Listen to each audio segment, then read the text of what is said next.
विश्व पर्यटन नगरी खजुराहो को पर्यटन मंत्रालय, भारत सरकार की one stay one global destination योजना के अंतर्गत विकसित करने के लिए तैयार किए जा रहे प्लान के संबंध में हितधारक परामर्श बैठक का आयोजन झनकार होटल में किया गया।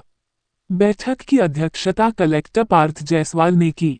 बैठक में क्षेत्रीय विधायक अरविंद पटेरिया, नगरीय निकाय एवं अन्य संबंधित विभागों के अधिकारी, पर्यटन गाइड, होटल प्रतिनिधि और ट्रैवल एजेंट उपस्थित रहे। बैठक में one stay one global destination योजना के अंतर्गत तैयार किए जा रहे डेस्टिनेशन मैनेजमेंट ऑर्गेनाइजेशन डीएमओ के संबंध में विभिन्न हितधारकों से सुझाव एवं परामर्श प्राप्त किए गए। इस दौरान खजुराहो की राष्ट्रीय एवं अंतर्राष्ट्रीय कनेक्टिविटी को और बेहतर बनाने, शहर की सुंदरता एवं हरित क्षेत्र बढ़ाने, पर्यटकों को खजुराहो के आध्यात्मिक महत्व से परिचित कराने, रात्रिकालीन पर्यटन गतिविधियों को बढ़ावा देने, पर्यटकों के प्रति बेहतर व्यवहार सुनिश्चित करने तथा आसपास के पर्यटन स्थलों एवं गांवों को पर्यटन सर्किट से जोड़ने जैसे विषयों पर विस्तृत चर्चा हुई। इन सभी प्रयासों का उद्देश्य खजुराहो में पर्यटकों के ठहराव की अवधि बढ़ाना और उन्हें क्षेत्र के अन्य आकर्षणों तक पहुंचाना है। मंदिरों की पहचान तक सीमित न रहे खजुराहो, स्थानीय आयाम भी हों विकसित। बैठक में अंतर्राष्ट्रीय पर्यटकों की पसंद, पर्यटन क्षेत्र की चुनौतियों और भविष्य की रणनीतियों पर भी मंथन किया गया। विशेषज्ञों ने उन प्रमुख कारणों पर चर्चा की जिनसे विदेशी पर्यटक खजुराहो की ओर आकर्षित होते हैं तथा हाल के वर्षों में अंतर्राष्ट्रीय पर्यटकों की संख्या में आई कमी के संभावित कारणों का विश्लेषण किया। पर्यटकों के ठहराव की अवधि बढ़ाने और उनके पर्यटन व्यय में वृद्धि के लिए आवश्यक सुविधाओं एवं अनुभवों के विकास पर भी विचार विमर्श किया गया। बैठक में ये सुझाव सामने आया कि खजुराहो को केवल विश्व प्रसिद्ध मंदिरों की पहचान तक सीमित न रखते हुए संस्कृति, प्रकृति, वेलनेस, योग, साहसिक पर्यटन, ग्रामीण पर्यटन तथा स्थानीय कला एवं संस्कृति के विविध आयामों के साथ विकसित किया जाए, जिससे यह एक समग्र वैश्विक पर्यटन गंतव्य के रूप में स्थापित हो सके। विधायक श्री पटेरिया ने कहा कि भारत सरकार द्वारा पर्यटन स्थलों को डेवलप करने के लिए योजना बनाई गई है, जिसमें खजुराहो को सम्मिलित किया गया है। प्रदेश के 3 शहरों में से अगर खजुराहो का प्लान स्वीकृत होता है तो लगभग 300 करोड़ राशि के खर्च से पर्यटन की दृष्टि से खजुराहो को लाभ मिलेगा, जो यहाँ के विकास पर खर्च होगा।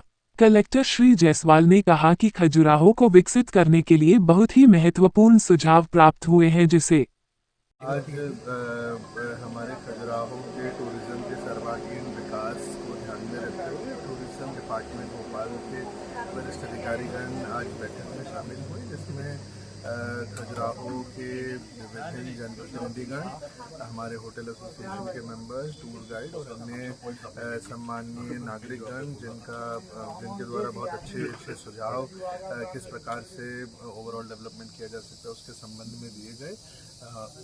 अच्छी सार्थक चर्चा की गई और उसके ऊपर आगे जैसे भी जो सुझाव हुए उनके ऊपर चरणबद्ध रूप से कार्रवाई की। क्या विकास योजनाएं खजुराहो के लिए जो कई सारे सुझाव इसमें इसका एक प्लान वगैरह बनाने के संबंध में चर्चा हुई है।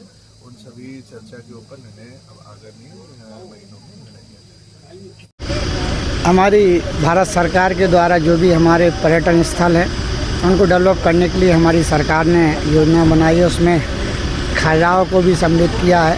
हमारे इस प्रदेश में 3 शहरों को शामिल किया गया, जिसमें से एक खजुराहो है। उसके बाद उसमें से एक शहर को पूरे देश में 50 जो स्थल हैं, पर्यटन स्थल हैं, उनको डेवलप किया जाएगा। लगभग 300 करोड़ से एक स्थल को डेवलप किया जाएगा। आने वाले समय में अगर भगवान मतंगेश्वर का आशीर्वाद रहा तो हमारे खजुराहो को भी यह सौभाग्य प्राप्त होगा। उसके लिए आज यह जो पर्यटन विभाग है, जो कल्चरल विभाग है, उसने आज यहाँ पर बैठक रखी थी और जो यहाँ के नगर के सभी संभ्रांत लोग हैं, जो हमारे होटल से जुड़े हुए लोग हैं, जो हमारे गाइड हैं और हमारे क्षेत्र के जनप्रतिनिधि हैं, सभी ने बैठ करके और हमारे कलेक्टर साहब ने, सभी अधिकारीगणों ने सुझाव लिए हैं और सुझाव दिए भी हैं। और जो भी यहाँ से निकल करके विषय आएंगे उन पर इस क्षेत्र का विकास किया जाएगा और आने वाले समय में हमारा खजुराहो सुंदर और स्वच्छ खजुराहो दिखाई देगा, जिससे कि और भी पर्यटन की दृष्टि से यहाँ लाभ होगा और यहाँ के क्षेत्रीय लोगों को भी लाभ होगा। कितना लगभग बजट?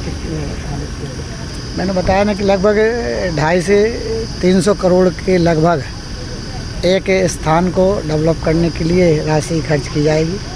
उसी में खजुराहो को भी सम्मिलित किया गया। अभी मध्य प्रदेश में 3 स्थानों को चिन्हित किया गया, उनमें से एक स्थान को सिलेक्ट किया जाएगा। तो उसके लिए जो भी पहले क्या क्या चीज़ें हैं अधिकारियों के द्वारा सर्वे और जो भी सरकार के द्वारा सर्वे किया जा रहा है, और अगर यह पात्रता में पास होता है तो हमें यह सौभाग्य मिलेगा।